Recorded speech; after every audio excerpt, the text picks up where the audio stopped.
Plastic ಅಂತಲ್ಲ ಈಗ ಹಿತ್ತಾಳೆ ಅಂತ ಆಗಿದೆ, ಕಂಚುವಲ್ಲ ಅಂತ ವಾದ ಆಗ್ತಿದೆ. ಪರಶುರಾಮ ಥೀಮ್ ಪಾರ್ಕಿನ ಕುರಿತಂತೆ ಕಾಂಗ್ರೆಸ್ಸು ನಿರಂತರವಾಗಿ ಮಾಡ್ತಾ ಇದ್ದಂತಹ ಆರೋಪ ಇವತ್ತು ಸುಳ್ಳಾಗಿರುವಂಥದ್ದು ಚಾರ್ಜ್ ಶೀಟಿನ ಮುಖಾಂತರ ನೆನ್ನೆ ಗೊತ್ತಾಗಿದೆ. ಕಾರ್ಕಳ ಕಾಂಗ್ರೆಸ್ಸಿನ ಆರೋಪಗಳನ್ನು ವಿಮರ್ಶೆ ಮಾಡದೆ, ಚರ್ಚೆ ಮಾಡದೆ ರಾಜ್ಯದ ಕಾಂಗ್ರೆಸ್ ನಾಯಕರು, ಮಂತ್ರಿಗಳೆಲ್ಲರೂ ಕೂಡ ವಿನಾಕಾರಣ ಸುಳ್ಳು ಕಟ್ಟುಕತೆಗಳನ್ನು ಸೃಷ್ಟಿಸುವಂಥ ಪ್ರಯತ್ನಕ್ಕೂ ಕೂಡ ಇದು ಸೋಲಾಗಿದೆ ಅಂತ ನಾನು ಅಂದ್ಕೊಳ್ತೇನೆ. ಸಿದ್ದರಾಮಯ್ಯನವರ ಸರ್ಕಾರ ಬಂದ ನಂತರ ವಿಪಕ್ಷಗಳನ್ನು ಸುಳ್ಳು ಆರೋಪಗಳನ್ನು ಮಾಡೋದ್ರ ಮುಖಾಂತರ ಕಟ್ಟು ಹಾಕುವಂತಹ, ತನಿಖೆಗಳ ನೆಪದಲ್ಲಿ ಟಾರ್ಗೆಟ್ ಮಾಡುವಂಥ ಪ್ರಯತ್ನಗಳು ಇಡೀ ರಾಜ್ಯಾದ್ಯಂತ ನಡೀತಾನೆ ಇದೆ. ಅದರ ಭಾಗವೂ ಕೂಡ ಪರಶುರಾಮ ಥೀಮ್ ಪಾರ್ಕ್ ಅಂತ ನಾನು ಅಂದ್ಕೊಳ್ತೇನೆ. ಪರಶುರಾಮ ಥೀಮ್ ಪಾರ್ಕ್ ನನ್ನದೊಂದು ಕನಸಿನ ಯೋಜನೆ.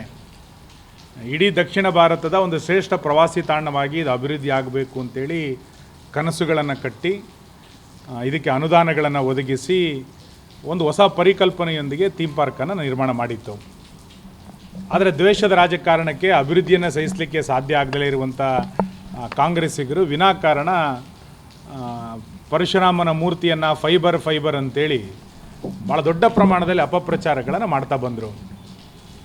ಇಡೀ ರಾಜ್ಯಾದ್ಯಂತ ಇದೊಂದು ಫೈಬರ್ ಮೂರ್ತಿ ಅಂತಲೇ ಸೃಷ್ಟಿ ಮಾಡಿ ಇಡೀ ಪ್ರವಾಸೋದ್ಯಮವನ್ನು ಕಾಂಗ್ರೆಸ್ ವ್ಯವಸ್ಥಿತವಾಗಿ ಹಾಳು ಮಾಡಿತ್ತು. ನಾನು ಅವತ್ತೂ ಕೂಡ ಹೇಳಿದ್ದೆ, ಗುಣಮಟ್ಟದಲ್ಲಿ ವ್ಯತ್ಯಾಸ ಆಗಿದ್ದರೆ ತನಿಖೆ ಮಾಡಿ, ಗುಣಮಟ್ಟದಲ್ಲಿ ಏನಾದರೂ ನಿಮಗೆ ಅನುಮಾನಗಳಿದ್ದರೆ ತನಿಖೆ ಮಾಡಿ, ಆದರೆ ಅಪಪ್ರಚಾರವನ್ನು ಮಾಡಿ ಕಾರ್ಕಳಕ್ಕೆ ಅಪಮಾನವನ್ನು ಮಾಡಬೇಡಿ ಅಂತೇಳಿ ನಾನು ಪದೇ ಪದೇ ಹೇಳ್ತಾ ಇದ್ದೆ. ಇವತ್ತು ಕಳೆದ 2 ವರ್ಷಗಳಿಂದ ಪರಶುರಾಮ ಥೀಮ್ ಪಾರ್ಕಿಗೆ ಮಾತ್ರ ಅಲ್ಲ, ಇಡೀ ಕಾರ್ಕಳಕ್ಕೆ ಕಾಂಗ್ರೆಸ್ಸಿಗರು ಅಪಮಾನವನ್ನು ಮಾಡಿದರು, ಅಭಿವೃದ್ಧಿಗೆ ಕಾಂಗ್ರೆಸ್ಸಿಗರು ಅಪಮಾನವನ್ನು ಮಾಡಿದರು. ನಾನು ಮುಖ್ಯಮಂತ್ರಿಗಳಿಗೆ ಪತ್ರವನ್ನು ಕೂಡ ಬರೆದಿದ್ದೆ, ಒಂದು ಒಳ್ಳೆಯ ತನಿಖೆಯನ್ನು ಮಾಡಿ ಇದನ್ನು ಬೇಗ ಪ್ರವಾಸೋದ್ಯಮಕ್ಕೆ ಬಿಟ್ಟುಕೊಡಿ ಅಂತ ಹೇಳಿದರೂ ಕೂಡ ಇದು ಯಾವುದನ್ನೂ ಕೂಡ ಕೇಳದೆ 2 ವರ್ಷ ಕಾಲಹರಣವನ್ನು ಕಾಂಗ್ರೆಸ್ಸಿಗರು ಮಾಡಿದರು. ಇವತ್ತು ಭಾಳ ಸ್ಪಷ್ಟ ಆಗಿದೆ, ಇದು ಪರಶುರಾಮನ ಮೂರ್ತಿ ಫೈಬರ್ ಅಂತೇಳಿ ಏನು ಕಾಂಗ್ರೆಸ್ಸಿಗರು ಅಪಪ್ರಚಾರಗಳನ್ನು ಮಾಡ್ತಾಯಿದ್ರು. ಸ್ವತಃ ಸರ್ಕಾರದ ಪೊಲೀಸ್ ಇಲಾಖೆಯ ಚಾರ್ಜ್ ಶೀಟ್ನಲ್ಲಿ ವಿವರವಾಗಿ ಅದನ್ನು ಹೇಳಿದ್ದಾರೆ. ಇದು ಫೈಬರ್ ಅಲ್ಲ, ಇದು ಹಿತ್ತಾಳೆ ಅನ್ನೋದನ್ನು ಅವರು ಸ್ಪಷ್ಟ ಮಾಡಿದ್ದಾರೆ. 1200 ಪುಟಗಳಿರುವಂಥ ಚಾರ್ಜ್ ಶೀಟನ್ನು ನಾನು ಪೂರ್ತಿ ಓದಲಿಕ್ಕಾಗಿಲ್ಲ. ಮೇಲ್ನೋಟಕ್ಕಿರುವಂಥ ಈ ಸಂಗತಿಗಳನ್ನು ಇನ್ನು ನ್ಯಾಯಾಲಯದಲ್ಲಿ ತನಿಖೆ ಆಗಲಿ, ತನಿಖೆಗೆ ಎಲ್ಲರೂ ಕೂಡ ಸಹಕಾರವನ್ನು ಮಾಡಬೇಕು ಅಂತ ನಾನು ವಿನಂತಿಸ್ತೇನೆ. ಆದರೆ ಇಲ್ಲಿ ಕಾಂಗ್ರೆಸ್ ಮಾಡಿದ್ದೇನು ಅಂತ ಕೇಳಿದರೆ, ತನಿಖೆಯನ್ನು ಮಾಡಬೇಕು ಅಂತಂದಾಗ ಸ್ಥಳೀಯ ಕಾಂಗ್ರೆಸ್ ಮುಖಂಡರೇ ಶಿಲ್ಪಿಯ ಗ್ಯಾರೇಜ್ ತನಕ ಹೋಗಿದ್ದು, ಇಲ್ಲಿ ಮೂರ್ತಿಯನ್ನು ಕಳ್ತನ ಮಾಡಲಾಗಿದೆ ಅಂತೇಳಿ ವಿನಾಕಾರಣ ಆರೋಪಗಳನ್ನು ಮಾಡಿ ರಸ್ತೆಗೆ ಮಣ್ಣು ಹಾಕಿ ಅಡ್ಡಿಯನ್ನು ಮಾಡಿದ್ದು, ಇವೆಲ್ಲವೂ ಕೂಡ ಕಾಂಗ್ರೆಸ್ಸಿಗರು ಮಾಡಿದರು. ನಾನಿವತ್ತು ಸರ್ಕಾರವನ್ನು ಆಗ್ರಹಿಸುವಂಥದ್ದು, BJP ಸರ್ಕಾರದ ಕಾಲದಲ್ಲಿ ಮಂಜೂರಾತಿ ಆಗಿದ್ದಂಥ ಹಣವನ್ನು ಯಾವುದನ್ನು ಬಾಕಿ ಉಳಿಸ್ಕೊಂಡಿದ್ದೀರಿ ಇದನ್ನು ತಕ್ಷಣ ಬಿಡುಗಡೆ ಮಾಡಿ ಈ ಕಾಮಗಾರಿಯನ್ನು ಪೂರ್ತಿಗೊಳಿಸಿ ಪ್ರವಾಸೋದ್ಯಮಕ್ಕೆ ಇದನ್ನು ಬಿಟ್ಟುಕೊಡಿ. ಇನ್ನು ಸುಳ್ಳು ಆರೋಪಗಳಿಗೆ ಸಾರ್ವಜನಿಕರು ಬೆಲೆಯನ್ನು ಕೊಡೋದಿಲ್ಲ. ಸುಳ್ಳು ಆರೋಪಗಳು ಇದಕ್ಕೆ ಕೊನೆ ಆಗಲಿ. ತಕ್ಷಣ ಇದು ಪ್ರವಾಸೋದ್ಯಮಕ್ಕೆ ತೆರೆದುಕೊಳ್ಳಬೇಕು. ಕಾರ್ಕಳದ ಜನ ಪ್ರವಾಸೋದ್ಯಮವನ್ನು ಬಯಸ್ತಾ ಇದ್ದಾರೆ. ಪರಶುರಾಮ ಥೀಮ್ ಪಾರ್ಕಿನ ಮುಖಾಂತರ ಇಡೀ ಉಡುಪಿ ಜಿಲ್ಲೆಯ ಪ್ರವಾಸೋದ್ಯಮ ಬೆಳಿಬೇಕು ಅಂತೇಳಿ ನಾನು ಅಪೇಕ್ಷೆಯನ್ನು ಪಡ್ತೇನೆ. ಕಾಂಗ್ರೆಸ್ ಇದನ್ನು ಜೀವಂತವಾಗಿಡುವಂಥ ಪ್ರಯತ್ನವನ್ನು ಇಡೀ ಕಾಂಗ್ರೆಸ್ಸಿನ ತಂಡ ಮಾಡಿತ್ತು. ಸ್ಥಳೀಯ ಕಾಂಗ್ರೆಸ್ಸಿಂದ ಹಿಡಿದು ರಾಜ್ಯದ ತನಕ, ಎಲ್ಲಿಯ ತನಕ ಅಂತಂದರೆ ಉಪಮುಖ್ಯಮಂತ್ರಿಗಳೇ ಬಂದು ಹೇಳಿದರು, ಇದನ್ನು ಮುಂದಿನ ಚುನಾವಣೆಯ ತನಕ ನಾನು ಪೂರ್ಣಗೊಳಿಸೋದಿಲ್ಲ ಅಂಥೇಳಿ.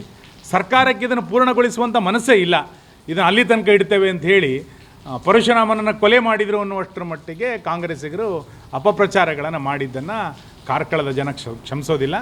ನಾನು ಹಿಂದೆ ಒಂದು ಭಾಷಣದಲ್ಲಿ ಹೇಳಿದ್ದೆ, ಸರ್ಕಾರಕ್ಕೆ ಹಣ ಬಿಡುಗಡೆ ಮಾಡಲಿಕ್ಕೆ ಆಗೋದಿಲ್ಲ, ಇದಕ್ಕೆ ನಿಮಗೆ ಮಾಡುವಂಥ ಮನಸ್ಸಿಚ್ಛೆ ಇಲ್ಲ ಅಂತಂದರೆ ನೀವು ಬಿಟ್ಬಿಡಿ, ನಾವು ಕಾರ್ಕಳ ಜನರ ಭಿಕ್ಷೆಯನ್ನು ಬೇಡ ಆದರೂ ಕೂಡ ಇದನ್ನು ಪೂರ್ಣಗೊಳಿಸ್ತೇವೆ ಅಂತ ಹೇಳಿದ್ವಿ.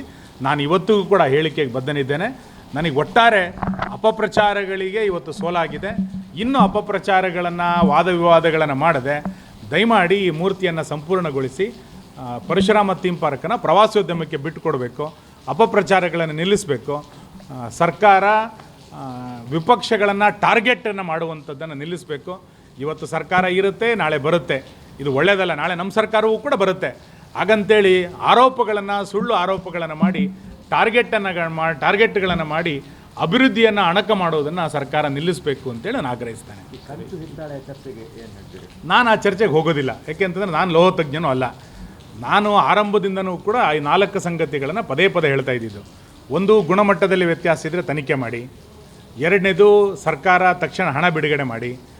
3ನೇದು, ಇದು ಪ್ರವಾಸೋದ್ಯಮಕ್ಕೆ ತೆಗೆದುಕೊಳ್ಳಬೇಕು. 4ನೇದು, ಅಪಪ್ರಚಾರಗಳು ನಿಲ್ಲಿಸಿ. ಇದನ್ನು ಅವತ್ತಿನಿಂದ ಇವತ್ತಿನ ತನಕ ನಮ್ಮ ಸ್ಟ್ಯಾಂಡಲ್ಲೇನು ವ್ಯತ್ಯಾಸ ಆಗಿಲ್ಲ. ಆದರೆ ಕಾಂಗ್ರೆಸ್ಸಿಗರು ಪದೇ ಪದೇ ಹೇಳ್ತಾ ಇದ್ದಿದ್ದೇನು, ಮೊದಲು ಇದನ್ನು ಸಿಮೆಂಟ್ ಅಂತ ಕರೆದ್ರು, ಅದಾದ ನಂತರ ಇದು ಪ್ಲಾಸ್ಟಿಕ್ ಅಂತ ಕರೆದ್ರು, ಅದಾದ ನಂತರ ಇದನ್ನು ಫೈಬರ್ ಅಂತ ಕರೆದ್ರು, ಅದಾದ ನಂತರ ಮೇಲ್ಭಾಗ ಸರಿ ಇಲ್ಲ, ಕೆಳಭಾಗ ಸರಿ ಇದೆ ಅಂತಂದರು, ಆಮೇಲೆ ಅದು GST ಸರಿ ಇಲ್ಲ ಅಂತಂದರು. ದಿನಕ್ಕೊಂದು ಆರೋಪಗಳನ್ನು ಮಾಡಿ ವ್ಯತ್ಯಾಸಗಳನ್ನು ಮಾಡ್ತಾ ಇದ್ದಿದ್ದು ಕಾಂಗ್ರೆಸ್. ನಾವು ಯಾವತ್ತೂ ಕೂಡ ನಮ್ಮ ನಿಲುವಿನಿಂದ ಬದ್ಧ ಇಲ್ಲ. ನಾನು ಈಗಲೂ ಹೇಳ್ತೇನೆ, ಸರ್ಕಾರಕ್ಕೆ ಇದನ್ನು ಮಾಡುವಂಥ ಮನಸ್ಸಿಲ್ಲ ಅಂತಂದರೆ ಇದನ್ನು ಸಾರ್ವಜನಿಕರಿಗೆ ಬಿಟ್ಕೊಡಿ. ನಾವು ಸಾರ್ವಜನಿಕರ ಭಿಕ್ಷೆಯನ್ನಾದರೂ ಬೇಡಿ ಈ ಥೀಮ್ ಪಾರ್ಕನ್ನು ಪೂರ್ಣಗೊಳಿಸ್ತೇವೆ. ಮತ್ತು ಇದು ನಮ್ಮ ಕನಸಿನ ಯೋಜನೆ, ಕಾರ್ಕಳದ ಒಂದು ಅತ್ಯಂತ ಪ್ರತಿಷ್ಠಿತವಾದಂಥ ಯೋಜನೆ. ಆಗ ಕಾರ್ಕಳದ ಜನ ಇದನ್ನು ಹಿಂದೆ ಸರ್ಕೊಳ್ಳೋಂಥ ಪ್ರಶ್ನೆ ಇಲ್ಲ.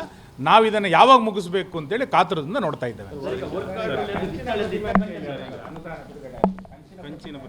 ಅದನ್ನು ಅಧಿಕಾರಿಗಳು ಉತ್ತರ ಕೊಡಬೇಕು. ಅಗ್ರಿಮೆಂಟ್ ಮಾಡಿರುವಂಥದ್ದು ನಿರ್ಮಿತಿ ಕೇಂದ್ರ ಮತ್ತು DC ಅವರು. ಯಾವ ಅಗ್ರಿಮೆಂಟ್ಗಳಲ್ಲಾಗಿತ್ತು, ಏನು ವ್ಯತ್ಯಾಸ ಆಗಿದೆ ಅನ್ನೋದು ತನಿಖೆಗಳಲ್ಲಾಗಲಿ. ತನಿಖೆಯಲ್ಲಿ ಎಲ್ಲೂ ಕೂಡ ವ್ಯತ್ಯಾಸ ಮಾಡಬೇಡಿ. ತನಿಖೆಯಲ್ಲಿ ನಾವೆಲ್ಲೂ ಕೂಡ ಹಸ್ತಕ್ಷೇಪ ಮಾಡುವಂಥ ಪ್ರಶ್ನೆನೇ ಇಲ್ಲ. ಇನ್ನೂ ಯಾವ ಬೇಕಾದ್ರೆ ತನಿಖೆ ಅನ್ನೋದ್ರು ಮಾಡಿ. ಆದರೆ ಒಟ್ಟಾರೆ ಯಾವುದನ್ನು ಕಾಂಗ್ರೆಸ್ ಹೇಳ್ತಾ ಇತ್ತು, ಇದನ್ನು ಫೈಬರ್ ಅಂತ ಏನು ಕಾಂಗ್ರೆಸ್ಗೆ ಹೇಳ್ತಾ ಇದ್ರು, ಈ ಆರೋಪ ಇವತ್ತು ಕುಸಿದು ಬಿದ್ದಿದೆ. ಇನ್ನು ಯಾವ ಲೋಹದಿಂದ ಆಗಬೇಕು, ಎಷ್ಟು ಟನ್ ಇರಬೇಕದು, ಇನ್ನು ಯಾವ ಗುಣಮಟ್ಟ ಇರಬೇಕು ಅನ್ನುವಂಥದ್ದು ತನಿಖೆ ಮಾಡಲಿ. ಅದನ್ನು ಇಲಾಖೆಗಳೇ ಉತ್ತರ ಕೊಡಲಿ. ಹಾಗಾಗಿ ನಾನು ಒಟ್ಟಾರೆ ಆಗ್ರಹಿಸುವಂಥದ್ದು, ಪ್ರವಾಸೋದ್ಯಮ 2.5 ವರ್ಷ ಸತ್ತೋಯ್ತು ಕಾರ್ಕಳದ್ದು.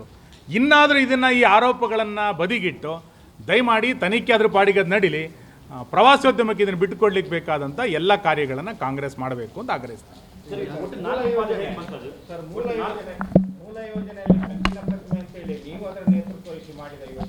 ಅಲ್ಲ ಸರ್ಕಾರ ಅಲ್ಲ, ನಾವು ನಮ್ಮದೇ ಸರ್ಕಾರದ ಕಾಲದಲ್ಲಿ ಆಗಿದ್ದು.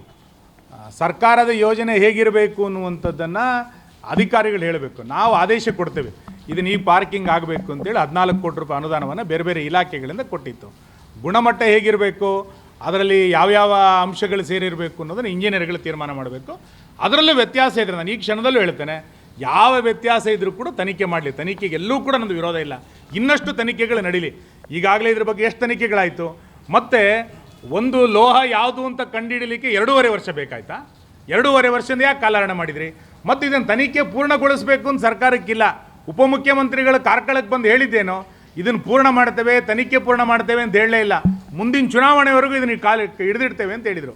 ಅಂದರೆ ಉದ್ದೇಶ ಇದನ್ನು ಪೂರ್ಣಗೊಳಿಸಬೇಕು ಅನ್ನುವಂಥ ಉದ್ದೇಶ ಇಲ್ಲ.